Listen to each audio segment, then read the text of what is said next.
Welcome to Unpacking the Box. This is Linnea, your host. Hey y'all, it's Friday, my favorite day of the week, and it's probably yours too.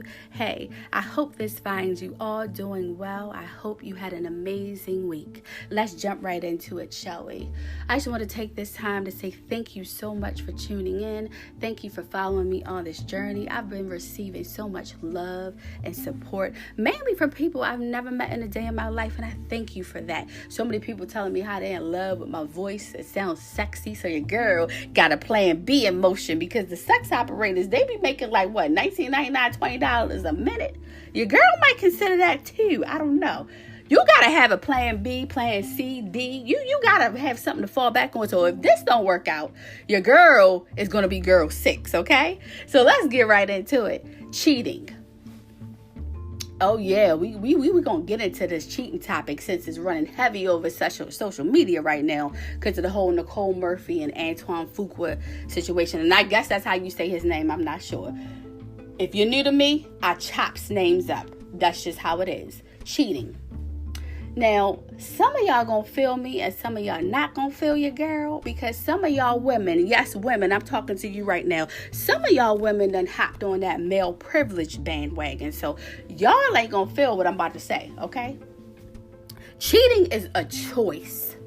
A poor choice, but a choice nonetheless. It is also something that is in that individual's nature. You see, this is the problem that I have. So many people are justifying cheating because the woman, and it's always the woman, never the man, the woman has let herself go. She let herself go. And this situation came up with the Nicole Murphy and Antoine Fuqua situation. Lela Rochon, we all know, and a lot of us love her. I know I do. She's a beautiful queen. People are saying that she used to be beautiful because she had like this nice body, and they are saying that now she's gained some pounds, and that's more than likely why he cheated. You see, I have a problem with that. I personally feel like she's beautiful either way.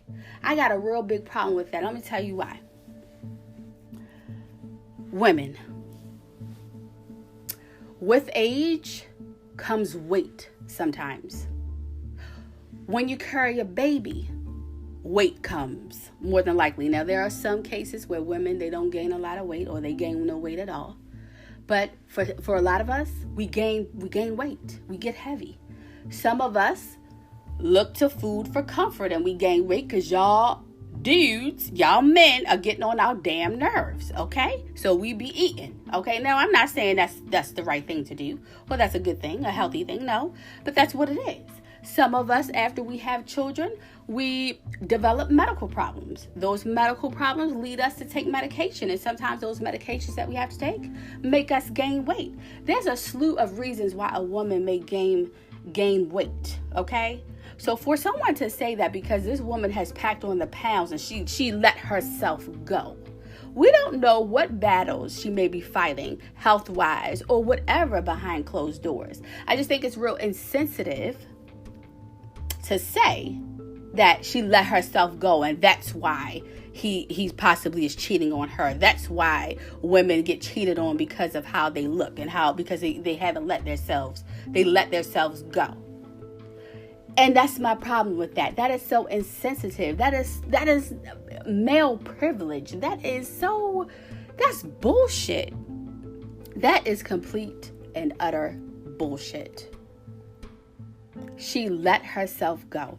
No, she didn't let herself go. This man has been a cheater. This is in this man's bones. This is in this man's nature. He was going to cheat whether she was Lela Rochon and waiting to exhale, or whether she's Lela Rochon now that has gained a couple of pounds or a few pounds, or however many pounds she gained. She's still beautiful. This man was going to cheat regardless, because it's in his nature to cheat, and that's what he does, and that's probably what he's been doing, but we're probably just seeing it now because it's in the limelight.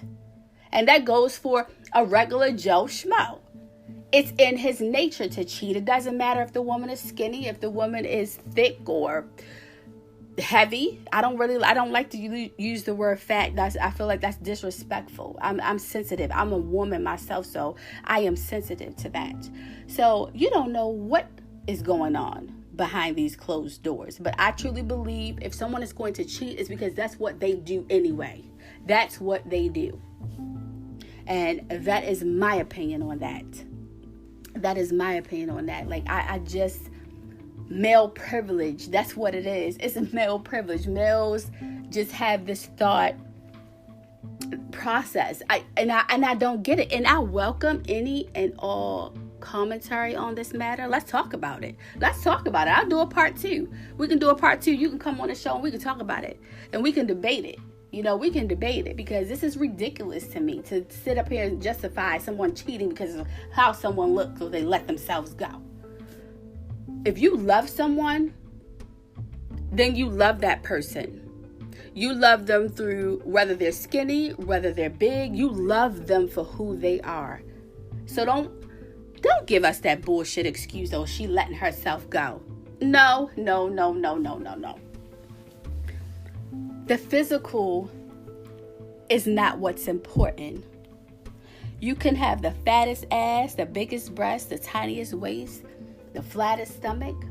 But if you are an ugly person inside, it won't matter. It won't matter. Looks don't matter much. You can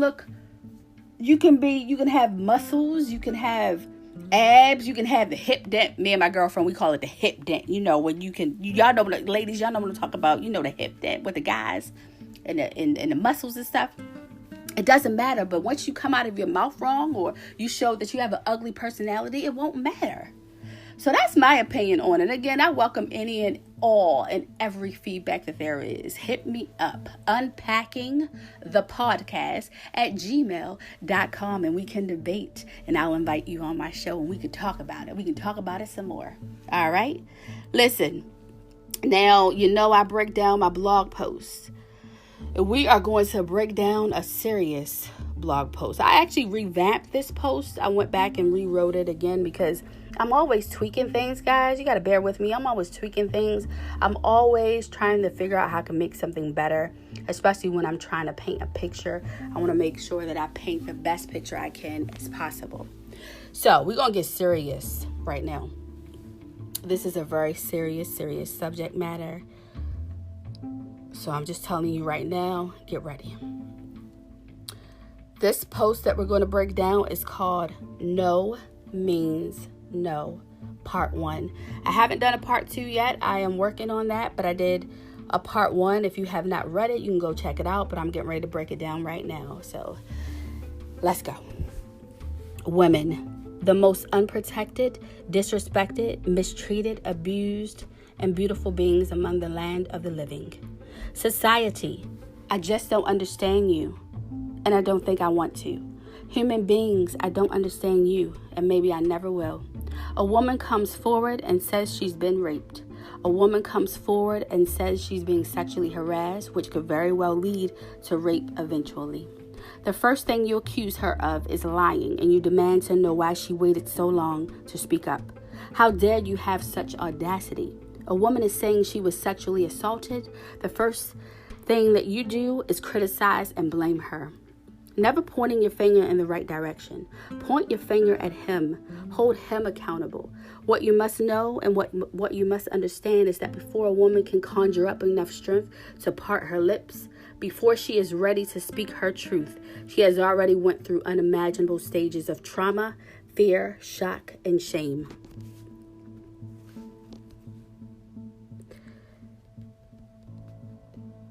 Imagine a cowardly, robust man rips off your clothes, forces himself on top of you while you repeatedly scream, no.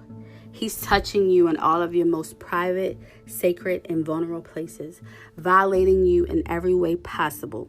He forces himself so boldly, so roughly inside of you while you're still screaming no, while simultaneously trying to fight him off.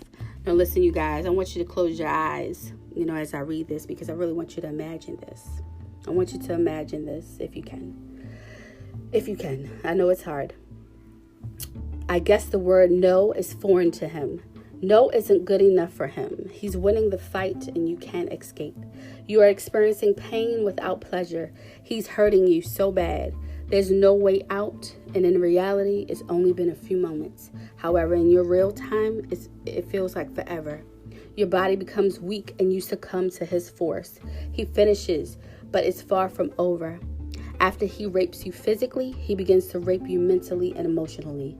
He bum rushes your mind, kicks off his shoes and makes himself feel right at home. He tells you that you deserved it. He calls you a slut, and he threatens your life. He threatens your family's lives. He engraves a fear in you so deep that it frightens the depths of your soul. Then he leaves, but he left his bodily fluids behind for you to lie in shame. Shame is what you feel. He made you feel ashamed. He made you feel dirty, weak, and disgusting. You want to run and tell, but you can't. At least not yet. You're not ready to tell. So many thoughts are rushing through your mind. You're broken. You're scarred. Before you can begin to speak your truth, you have to put yourself back together piece by piece.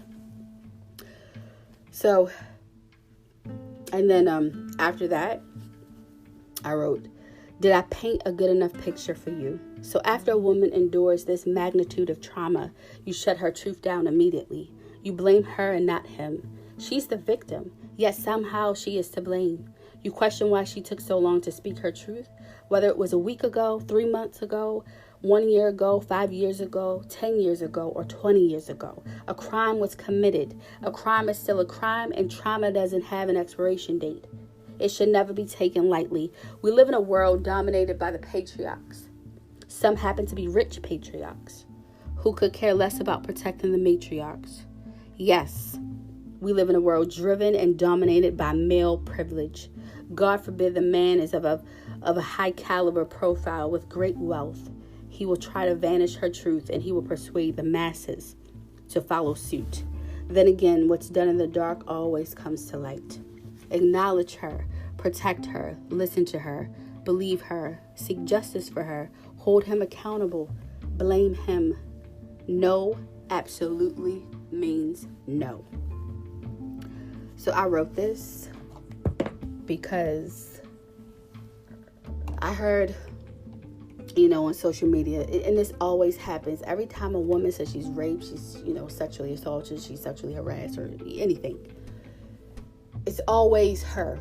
Why? It's always, why didn't you speak up? It's always, you must have done something. And I'm so sick and tired of it. I'm so sick and tired of that.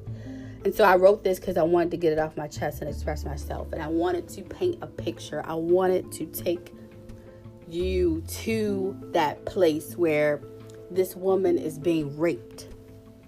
I wanted to put myself in her shoes. I wanted to become one with her. I wanted to become one with the situation. As dark of a situation as it is, it was necessary. I wanted to become one with the situation, and I wanted to paint that clear picture of how it is. You have to understand, rape is traumatizing to the core, to the pit of your soul. It is traumatizing. And there's so many things that are going through your mind. And it's hard for a woman to speak her truth, especially in this day and age when she's going to be ridiculed and criticized, judged for not speaking up sooner, as if that's to justify, oh, I'm sorry. So because she was raped 10 years ago, and because, again, in the post, she's conjured up enough strength today to tell her story. Oh, it doesn't mean anything? We're gonna disregard her? We're gonna dismiss her? Who knows what hell she has been through after the fact? So I wrote this, hoping that somebody might read this and might, somebody who may be this person who judges people so quickly, and who judges a woman and says, oh, she's not telling the truth. Maybe it would provoke or invoke a change in them. Because that's a fucked up way of thinking. We should investigate and take serious every situation. Every situation. And just because a man is of power and has money, he shouldn't be excused for his crime that he committed against a woman. So I do feel like women are not protected these days. I feel like we're not. I feel like we're not protected. Nobody stands up for us. Nobody speaks up for us. And then when we try to speak up for ourselves, we're judged and we're shut down. And so that's what drove me to write this. That was the driving force behind me writing this piece. And as hard as it was, because I had to take myself there. I had to put myself there. I had to put myself on that floor, on that bed. I had to put myself there with a monster in order to convey a message. The message that I wanted to get across, the message that I hope that I got across. I hope that through this, somebody out there will change their mentality about that situation, because it's sad and it's hard. You have to be kind to others. You have to be empathetic. You have to put yourself in their shoes just for a moment. Just for a moment. The same thing with the whole cheating situation. Put yourself in that woman's shoes. The one who's being cheated on, that you're calling fat, that you're saying that she let herself go. Put yourself in her shoes. You don't know what battle she's going through. You don't know what storm she's been asked to walk through. You don't know. This is why I pride myself on being kind to others, because I know what it's like. I've been there. I have been there. That's why I speak on things. That's why I write about things, because I've been there. I've done that. I know. How do I know? Because life taught me all this shit. I'm just saying, you have to put yourself in people's shoes, and you have to be more kind. So, with all of that, I hope that you guys enjoyed this episode. I will be bringing you more. I'm working on getting some guests on here to weigh on some topics and to interview some people. I am working hard on that behind the scenes. I hope that you guys are enjoying this thus far. I appreciate you. Thank you so much. I will be speaking to you guys very, very soon. Remember, you can do anything that you want to do. You really, really can. Just go for it. Just do it. Life is short. Be well.